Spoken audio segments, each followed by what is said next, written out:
Contradiction number 4. Democracy equals ineffective governance.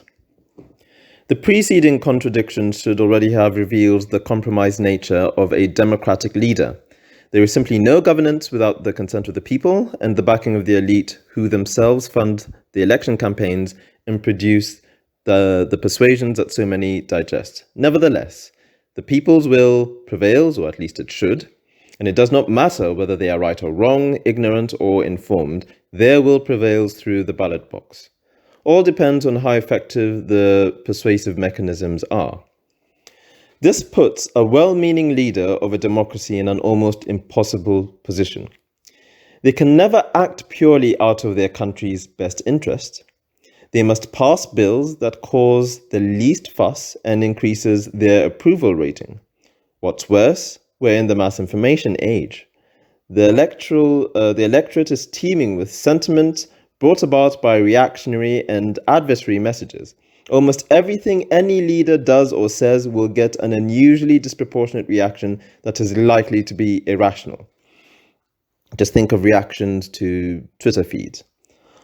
All it takes is for a few angry people to get organized and make a lot of noise, and a leader is, all of a sudden, tied. In the UK, it was the noise from a minority group in the Conservative Party that led to the Brexit referendum. The opponents can't respond with sound thinking because that will not be convincing enough. They themselves are reduced to making noise as well by playing on sentiment rather than basing their argument on reason. Debates end up being shouting matches between factions and not enterprises of truth. The contradiction is this. The system of democracy that is meant to ensure that leaders govern well because they are accountable to the people systematically gets in the way of good governance because of that accountability. The nearest alternative system of governance is autocracy, which would bring out all the ageless vices of unaccountability and corruption. Democracy, well exercised, will just have to do. For now, we must simply recognize the fact that a democratic leader does not exude the notion of leadership that we see in traditional monarchies, chief executives, managers, and other types of leaders. Of course, the clever democratic leader can still effectively lead, but he or she must have such a Machiavellian influence on how the public perceives them through the media that we go back to the other contradiction that a leader must persuade the few in power in order to enhance their image that will persuade the many. On that note, I should say something about a few institutions that are set in place to address such a contradiction. The civil service is one. They are the administrators of governance, but through their longevity and their primacy in advisory roles and policy making, they are people who can advise the democratic leader to make a decision in the national interest and not just their political interest. But is this enough? The political leader is still the one making the decision. What about institutions like the House of Lords in Britain? The House of Commons is where the democratically elected leaders preside. The Lords, however, are not elected. Instead, they are the successors and powers of other parts of society, such as in the business and religious sectors. They are more able to make decisions in the public interest since sustaining their seat is not conditional on public votes. Obviously, this lack of democratic accountability is seen in a negative way, and to some extent it may be. In my opinion, I'm glad that there are some people in power that can influence legislation without being tied down by ignorant public opinion and party politics. Then we have the monarchy. Again, there is an existential question mark that presides over this institution, especially because they, unlike the peers in the House of Lords, have a less direct impact on governance. However, like the Lords, they have expertise and experience, mostly in the military actually, that can have influence that is not tied to public opinion.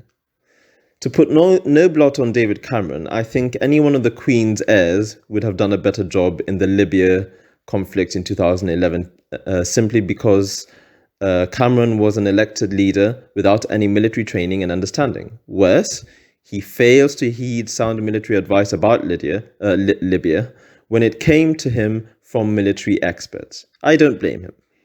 How could he make sound military decisions? They say, for instance, that Donald Trump is incompetent, especially with regards to military affairs. But the truth is, as far as democratically elected leaders are concerned, when it comes to the military, they all are. Obama, Blair, Bush, the lot.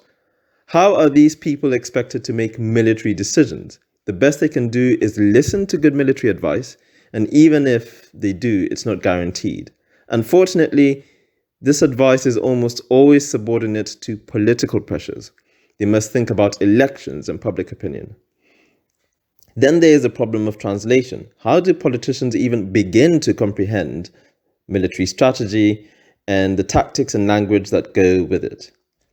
I wonder what would have happened in conflicts like Afghanistan or Iraq or Libya if some well-trained, well-practiced military prince had a bit more political power as far as these campaigns were concerned.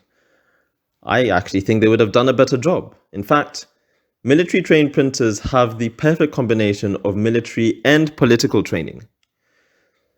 I certainly think that Prince William or Harry, who have been involved in military operations and fought in these wars, would have been better placed to make better executive decisions about military campaigns. Now, this is purely speculative, of course, but the question has to be asked about the military competence of our political leaders. There is one more commentary I wish to make on this contradiction. I still think we would prefer things as they are, democracy at the core of governance, regardless of the demerits. On that note, I wish to expose a manifestation of this that is relevant to the contradiction in Brexit, to this contradiction in Brexit. Towards the end of the post-Brexit negotiations, much has been said about how incompetent our political leaders are, that's in Britain, how the House of Commons is a shambles, how Britain has humiliated itself, etc. My dear citizen, this is exactly what democracy is. It is messy. It is defined by impassable disagreement and debate. It lacks serious executive mechanisms, or should I say that it has executive mechanisms when sometimes what we want is an authoritarian-like decision. And decision-making is slow. So rather than British democracy being humiliated, the whole Brexit affair has been a test of British democracy.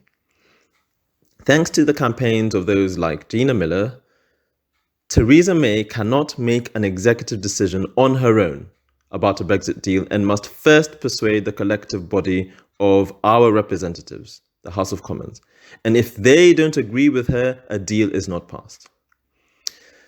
This is democracy at its best and with its limits fully exposed. You still will not find a better system in the world that will level with that level of effective accountability.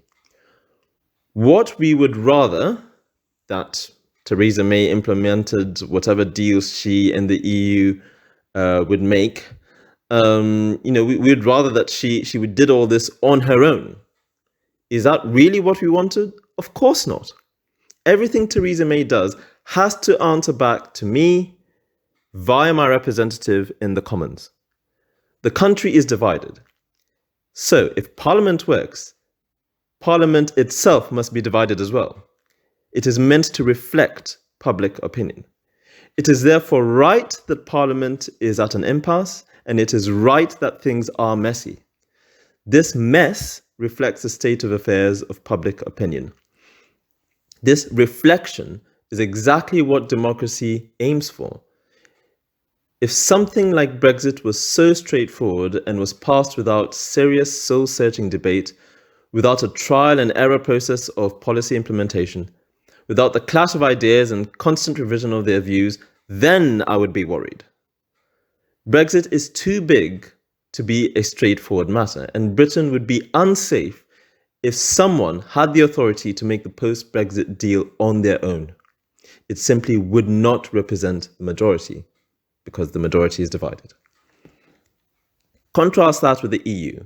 Most Europeans barely know who Donald Tusk and Jean-Claude Juncker are, yet they have the power to both negotiate, accept or reject or ratify the relationship of an entire continent with the world. If the common citizen in Ireland or France or Belgium thought that the EU should have a free trade deal with Britain, for instance, then how on earth would these two men represent their views? I don't think these two men have a clue what Europeans think. I voted for Remain, but only now do I realize how much power these two men have, and I'm still grateful to the Brexit process for exposing this. Note the Brexit process, not the Brexit result. The EU is, in a sense, too clean to be democratic. So, though Britain may seem a shambles during the Brexit process, it is an honourable shambles, a shambles that reflects a more authentic democracy.